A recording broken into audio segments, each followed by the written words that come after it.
surprised. Today I'd like to talk to you about a very important issue in my life. This is a pet peeve that I've had for a long time, but only just now am I finding the courage to bring it out in the open. Ladies and gentlemen, this pet peeve is when you call me and you don't leave a voicemail. What's the problem with that, you ask? The problem is that I don't know why you called. There's a second way to make this offense, and that's to leave a voicemail saying that you called and want me to call you back. This is equally offensive because, again, I don't know why you called. Let's talk about why I don't like having phone calls. Because honestly, I probably didn't answer your phone call even if I saw it. And it's not because of you. It's not because I don't want to talk to you. It's because phone calls are expensive. Phone calls aren't just expensive in money, because they're really not that expensive in money. Phone calls are expensive in time, and they're also stressful. In a phone conversation, I have to immediately think of what I want to say to whatever you just said, and I need to make sure that I was listening extremely closely to everything that you said so that I can make sure that my reply shows that I heard everything in the moment. I can't rewind. I can't go back and read it again. I can't go back and listen to it again.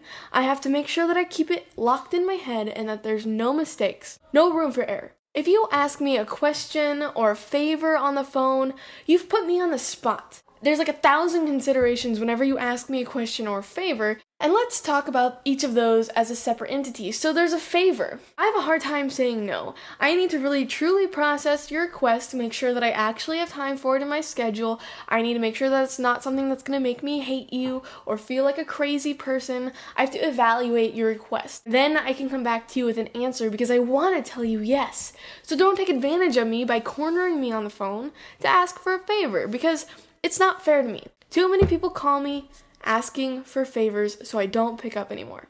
And then there's the question. Maybe you called because you want my advice on something. I have a secret for you.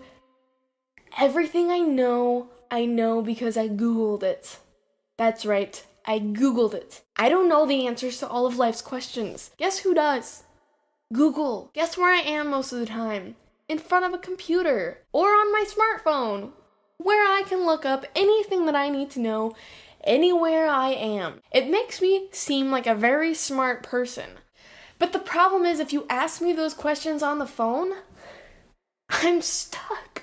I don't know. And even if I do know, I have to think about it, because there's no way that I just have all of these little answers for you right on file. There's a third offender that's quite similar, and that's those of you who actually text me after you call, which is fine. Please send me a text after you call. Don't leave a voicemail. I'd prefer a text. But don't text me and tell me that you called.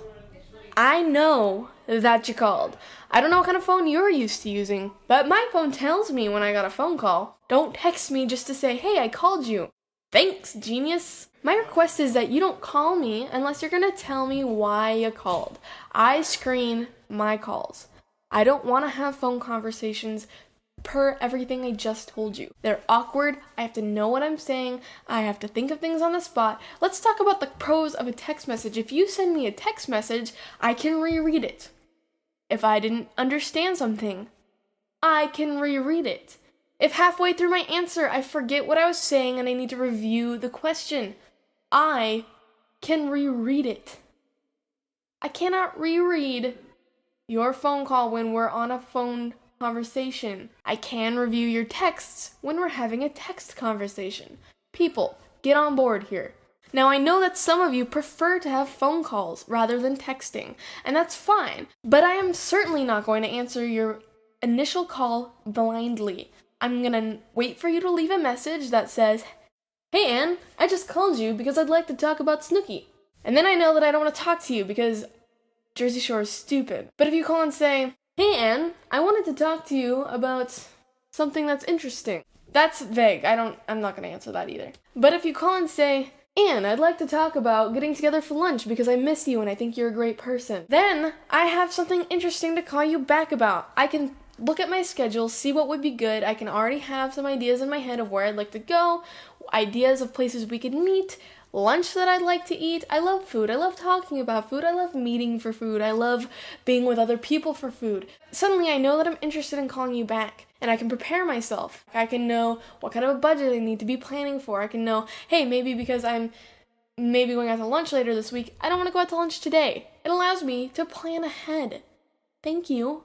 Phone calls are also awkward. There's etiquette involved that I just don't like keeping track of. You have to make sure that you're not talking over the other person. You need to make sure that the other person heard everything you said. You probably are going to have to repeat yourself at some point. You can't rewind, re-listen. There's no time. Everything's go, go, go, go, go, go, go. Answer this, answer that, ask a question, answer that question, answer whatever. You just get lost. If I answered every phone call that I got, I would be on the phone all day, every day. Nothing would get done. And that's not because I'm popular, it's because you're probably going to stay on the phone with me for 15 to 30 minutes because of all the etiquette involved.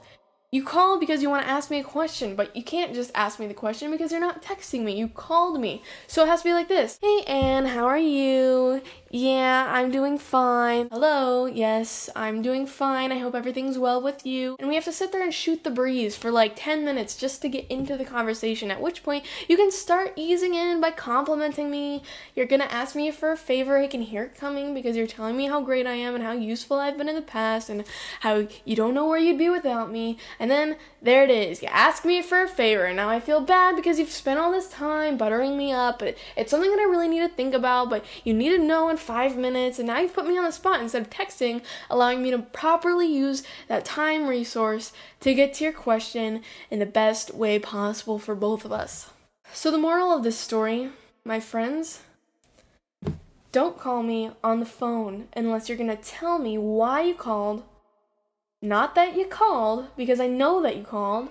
And if you're going to text me, tell me why you called. If you're going to leave a voicemail, tell me why you called. And I might just get back to you.